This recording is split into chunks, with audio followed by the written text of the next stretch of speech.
Bonjour, Delphine Lancier du lycée Édouard Gand. Je vais vous montrer comment administrer le site du lycée.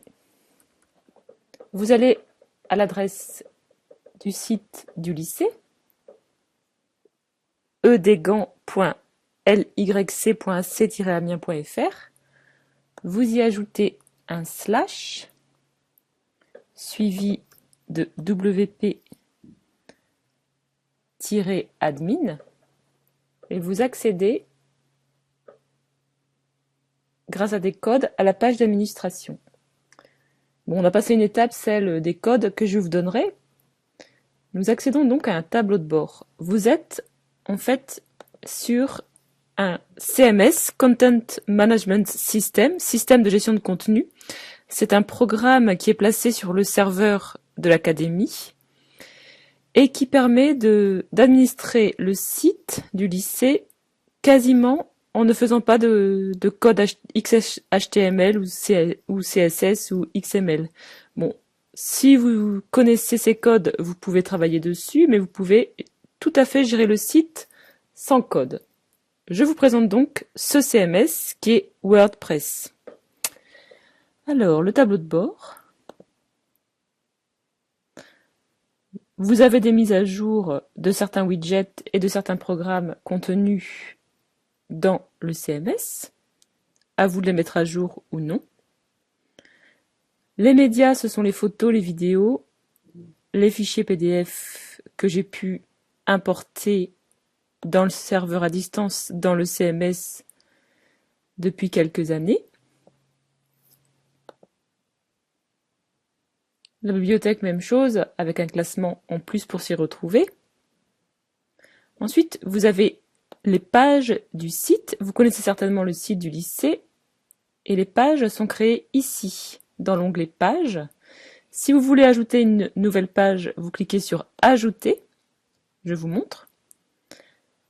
Vous voilà sur du WYSIWYG, What we see is what we get, qui vous permet de travailler comme si vous étiez sur Word. Vous pouvez écrire, vous pouvez ajouter un média, par exemple une photo. Mince. Vous voyez ? Et je vais vous montrer ce que ça donne. Texte signifie en réalité code.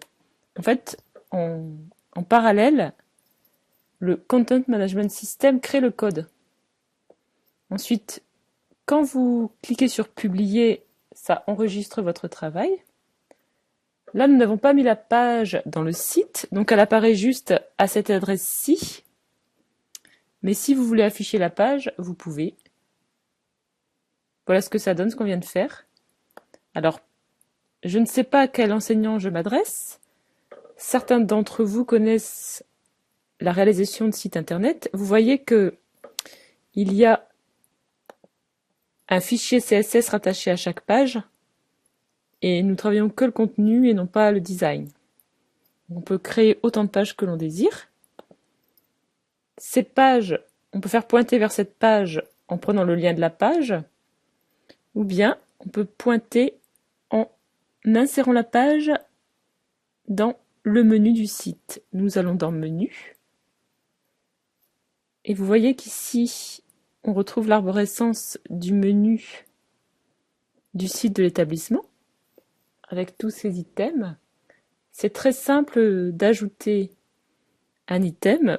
Vous cochez et vous le faites glisser, et vous voyez qu'il y a même l'arborescence de façon manuelle. Je ne vais pas le faire, mais vous pouvez choisir le niveau du menu pour faire des sous-menus.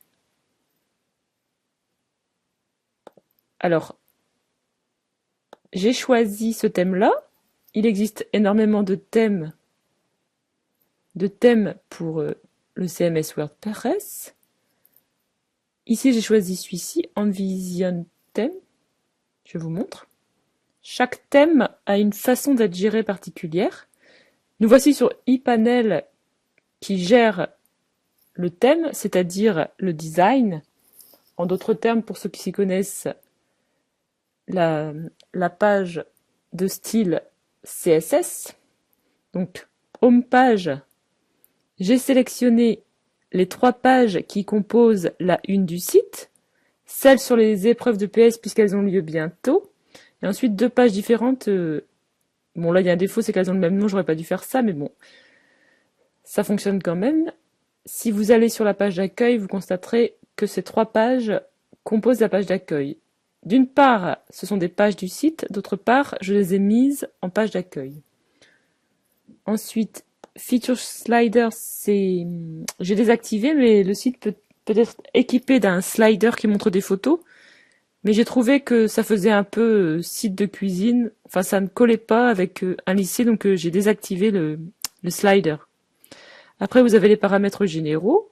J'ai importé le logo. Vous pouvez changer le logo si au fil du temps il change. J'ai importé un favicon.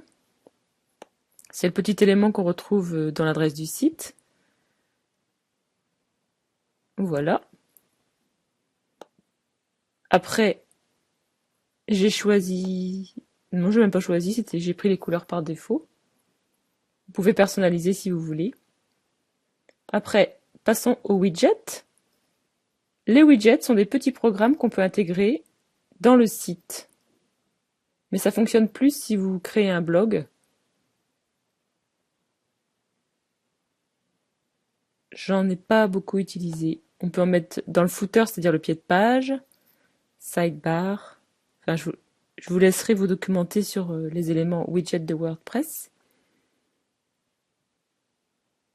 Après, vous avez les réglages généraux. Ça va arriver. Je ne sais pas ce qui se passe.